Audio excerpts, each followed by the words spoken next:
करना निकाल ही है। देना हाँ, है। अनअकैडमी का जो था slogan crack it, let's crack it, exactly. तो वो हमको बहुत अच्छा लगा। लेट्स क्रैक इट, इसको तो फोड़ ही देंगे। So hello everyone and welcome back to your channel. So guys, जैसा कि हम लोग पिछले वीडियो में देख चुके हैं, हमने जो इंटरव्यू लिया था अनिकेत सर का, जिसमें इन्होंने बताया था how to grab an off campus placement.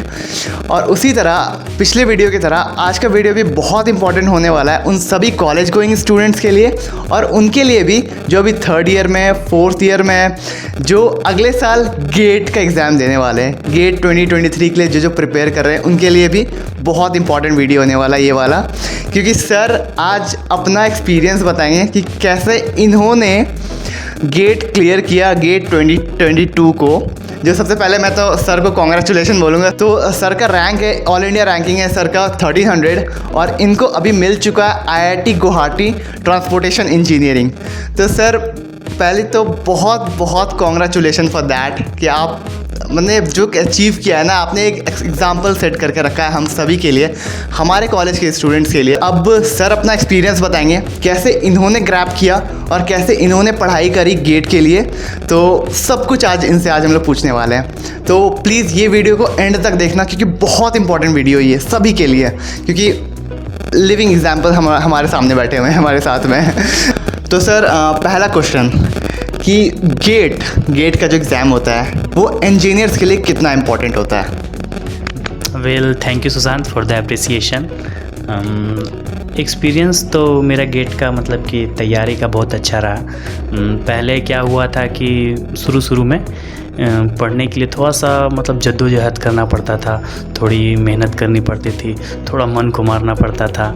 लेकिन जैसे जैसे टाइम आया तो उसमें मेरा इंटरेस्ट मतलब मेरे सब्जेक्ट में बढ़ने लगा, और जब इंटरेस्ट आ गया तो अपने आप स्टडी मेरा कंटिन्यू हो गया।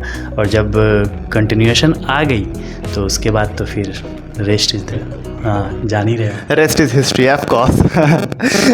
तो सर कितना इम्पोर्टेंस रखता है गेट एग्ज़ाम किसी भी इंजीनियर्स के लिए जो प्रिपेयर कर रहे हैं? देखो, इम्पोर्टेंट तो गेट मतलब कि बहुत ज़्यादा है, क्योंकि सबसे पहली बात है कि तुम इससे जॉब ले सकते हो। जैसे कि क्या होता है, बहुत सारे बच्चे लोग बीटेक के बाद सोचते हैं कि हम कहीं सेटल्ड हो जाएं, तो आप गेट के द्वारा जॉब ले सकते हो। और अगर आप चाहते हो कि हम फर्दर स्टडी करना चाहते हैं तो आप स्टडी कर सकते हो, या आप IIT वगैरह जो भी है अपने मन के अनुसार ले सकते हो। तो इम्पोर्टेंट तो बहुत ज़्यादा है। और मेरा तो एक अलग ही कहानी था। एक क्या हुआ था कि सेकंड सेमेस्टर में मेरे को कैरी लग गया था, तो उसी समय मैं सोच रहा था कि मतलब कुछ करूँगा ऐसा कि थोड़ा मतलब अच्छा हो। क्योंकि क्या होता था कि जिस टाइम कैरी लगा था उस टाइम बिल्कुल अच्छा नहीं लगा था। हाँ, तो सोचे थे कि कुछ अच्छा करेंगे, बस इसी चक्कर में हो गया। और एक बात और, ये तो मेरा सेकंड अटेम्प्ट था।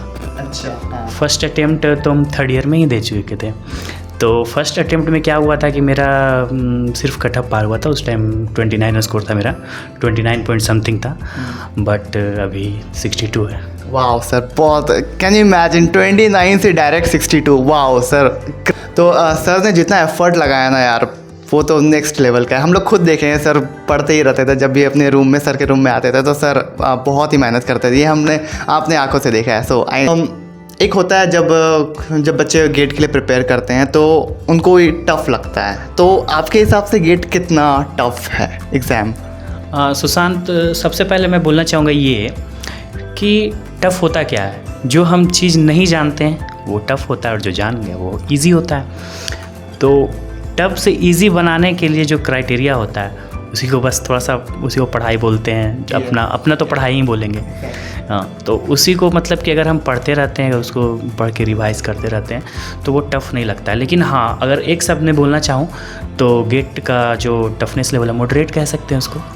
हाँ, क्योंकि एक्सट्रीम तो UPSC होता है, तो मॉडरेट कह सकते हैं इसको, ईजी टू मॉडरेट कह सकते हैं। आपके लिए तो सच में कुछ टफ़ नहीं है, क्योंकि आपने तो ऐसे चीज़ें क्लियर किया है, तो फिर क्या ही बोले। तो सर जब आप प्रिपेयर करते थे तो कैसे, अगर मैं कोई बोलूँ, अगर कोई कॉलेज गोइंग स्टूडेंट है जो थर्ड ईयर में या फोर्थ ईयर में है, वो अपना कॉलेज के स्टडी और गेट के प्रिपरेशन को कैसे मैनेज करके रखे?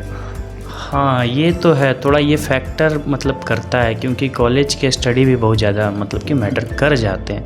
जब आप क्या होता है कि तैयारी करते रहते हैं तो कॉलेज का सेमेस्टर का एग्ज़ाम आ जाएगा, जिससे आपका कंसिस्टेंसी ब्रेक हो जाता है, और जब ब्रेक हो जाता है तो उसमें क्या हो जाता है कि फिर मन नहीं होता है कि फिर से करें। तो इस मामले में मैं लकी रहा हूँ, क्योंकि मैं कोविड के समय मतलब कि प्रिपरेशन किया हूँ। तो मेरा प्रिपरेशन कोविड के समय था, तो कोई दिक्कत था ही नहीं, कॉलेज से कोई मतलब ही नहीं था, ऑनलाइन सब कुछ चीज़ें होती है, बाकी तो ऑनलाइन बताने की ज़रूरत नहीं है। तो मैं इस चीज़ का मतलब कि प्रॉफिट उठाया, और इसी से कारण से मतलब कि मैं कर भी पाया। लेकिन अगर हम मैनेज करना चाहें तो मैनेज कर सकते हैं, क्योंकि क्या होता है सबसे पहले कि सेमेस्टर की कुछ सब्जेक्ट जो होते हैं वो गेट से तो मिलते ही हैं। तो उस सेमेस्टर का जो सब्जेक्ट है उसी सब्जेक्ट को अगर हम उठाएं जो मतलब गेट में भी है और सेमेस्टर में भी है, तो उस सब्जेक्ट को कवर करते करते जाएंगे, तो इससे क्या होगा कि सेमेस्टर भी हो जाएगा और गेट भी हो जाएगा। और गेट के लिए क्या है कि आपको थोड़ा सा ज़्यादा मतलब कि डीप में थोड़ा सा पढ़ना होगा।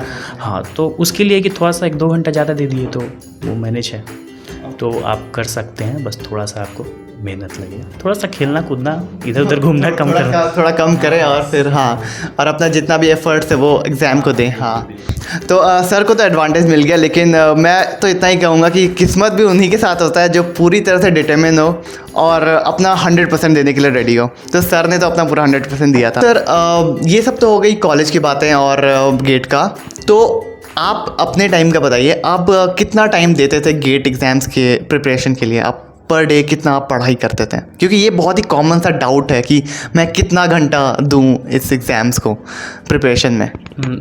मैं लगभग 8 to 10 आवर देता था पढ़ाई में, जिसमें से मेरा 2 आवर का या 1.5 आवर का लेक्चर होता था। तो लेक्चर से हट के मैं लगभग 8 to 10 आवर पढ़ता था, और उसमें मैं 2 आवर देता था रिवीजन के लिए। मैंने जो पढ़ा उसको रिवाइज भी करना होता था, क्योंकि अपना जो टाइम टेबल है उसका लगभग 10 to 20% अगर रिवीजन में देते हैं तो आपके लिए वो बहुत बेनिफिशियल होता है और अच्छा भी होता है, और हम भूलते नहीं हैं, सबसे बड़ी बात है। क्योंकि क्या होता है हम लोग के साथ कि आगे पढ़ते जाते हैं और पीछे का भूलते जाते हैं। तो 8 to 10 आवर इनफ है। हाँ, लेकिन डेली अगर करते हैं तो ये नहीं कि एक दिन पढ़ लिए 12 आवर 13 आवर पढ़ लिए और एक दिन 2 आवर भी नहीं, तो ये चीज़ नहीं है। 8 to 10 आवर इनफ है। मतलब आपको कंटिन्यूअस कंसिस्टेंसी के साथ आपको बस लगे रहना है। सर आपने तो गेट क्लियर कर लिया है, तो सर जो जूनियर्स हमारे देख रहे हैं, या फिर मैं भी आपका जूनियर ही हूँ, तो मैं खुद 3rd ईयर में हूँ, तो और भी बाकी सारे स्टूडेंट्स जो ये देख रहे हैं जो 3rd ईयर 4th ईयर में हैं, तो सर उनके लिए या फिर आप सारे स्टूडेंट जो कॉलेज गोइंग स्टूडेंट है उनको आप क्या बोलिए कि कब से गेट के लिए प्रिपेयर करना आपको स्टार्ट कर देना चाहिए? अब कब से आपके हिसाब से वो टाइम क्या होना चाहिए? गेट का प्रिपरेशन जैसे क्या है, देखो सबसे पहले क्या होता है कि लोग मतलब स्टूडेंट्स आते हैं 4 ईयर इंजीनियरिंग के लिए, तो 4 ईयर इंजीनियरिंग के लिए उसको थोड़ा सा बेहतरीन बनाने के लिए या थोड़ा सा फन टाइप सा बनाने के लिए फर्स्ट ईयर तो एकदम फुल एंजॉय करो, क्योंकि फर्स्ट ईयर जो रहता है सब पीछे का ही रहता है। तो थोड़ा सा समझना चाहिए कि हमको मतलब क्या क्या है। फिर सेकेंड ईयर में क्या करो कि तुम देखो कि मेरे पास सब्जेक्ट कितना है। सेकेंड ईयर में तुम सब्जेक्ट का सिर्फ नाम जान लो ना कि कितना है, बस वही काफ़ी है। क्या है कि प्रिपरेशन करने से ये होगा, तुम जो पूछ रहे थे कि कॉलेज को कैसे मैनेज करना है, तो 3rd ईयर से ही गेट का लगभग वो पेपर आने लगता है। हाँ, तो इससे क्या होता है कि कॉलेज भी मैनेज हो जाता है और गेट भी मैनेज हो जाता है, इससे मतलब फ़ायदा ही है, नुकसान। तो सर आप अपना एक्सपीरियंस बताइए सर, जब आप पढ़ाई करते थे, आप जब 3rd ईयर पे थे, जब आप पढ़ाई कर रहे थे, तो क्या अभी कुछ हुआ? क्या आपको कभी डाउन फील हुआ या फिर अनमोटिवेटेड फील हुआ जब आप ये सब इस प्रोसेस से जा रहे थे, जब आपने क्लियर नहीं किया था? तब आप अपना एक्सपीरियंस बताइए। फर्स्ट क्या हुआ था कि मतलब मेरे दोस्तों ने बताया कि अनअकैडमी लेते हैं, अनअकैडमी मतलब कुछ अच्छा है, ऑनलाइन है, क्योंकि उस टाइम तो कोविड ही था। तो मैं स्टार्ट किया तो फर्स्ट क्या हुआ, मैं जियो टेक्निकल इंजीनियरिंग पढ़ रहा था, जियो टेक उठाया मैं सबसे पहले। तो उसके बाद क्या हुआ कि वो 1-2 लेक्चर देखा, उसके बाद समझ में नहीं आने लगा। तो उस टाइम जो थोड़ा सा वो फील हुआ था, लग रहा था कि मतलब अब नहीं समझ में आ रहा है। फिर उसके बाद क्या मैं नोट्स जो था लगभग 20-25 पेजेस का नोट्स बन गया था। फिर क्या हुआ कि मैं टीचर मतलब जो पढ़ाते थे वो टीचर चेंज किया, मैं फिर से स्टार्ट किया। फिर से स्टार्ट करने से क्या हुआ कि थोड़ा सा वो टीचर हमको अच्छे लगे। उसके बाद से फिर मैं तो मतलब हाँ, तुमको मतलब कि हार्ड वर्क करना है, कंसिस्टेंसी ज़रूरी है। और हाँ, सबसे लास्ट चीज़ स्टे मोटिवेटेड, एकदम मोटिवेट रहना है कि एकदम निकालना है, तुमको निकालना, क्रैक करना है। हाँ, अनअकैडमी का जो था slogan, let's crack it, exactly. तो वो हमको बहुत अच्छा लगा। लेट्स क्रैक इट, इसको तो फोड़ ही देना, फोड़ देना है। Thank you so much for this great information. सबको इसकी ज़रूरत है, मुझे, मेरे जूनियर्स जितने भी है, सबको इससे बहुत ज़रूरत है क्योंकि आपने खुद निकाला है। तो सर अभी कुछ टाइम के बाद आप IIT गुवाहाटी में दिखेंगे। सर अभी हम लोग मेरे सामने बैठे हुए हैं अभी बस अगले महीने सर 4 अगस्त है। सर 4 अगस्त को सर जा रहे हैं, बस कुछ ही टाइम बचा है, फिर चले जाएंगे। सर का फेयरवेल होगा और फिर सर चले जाएंगे अपने IIT गुवाहाटी में, मज़े करेंगे। तो sir all the best for a great life ahead sir.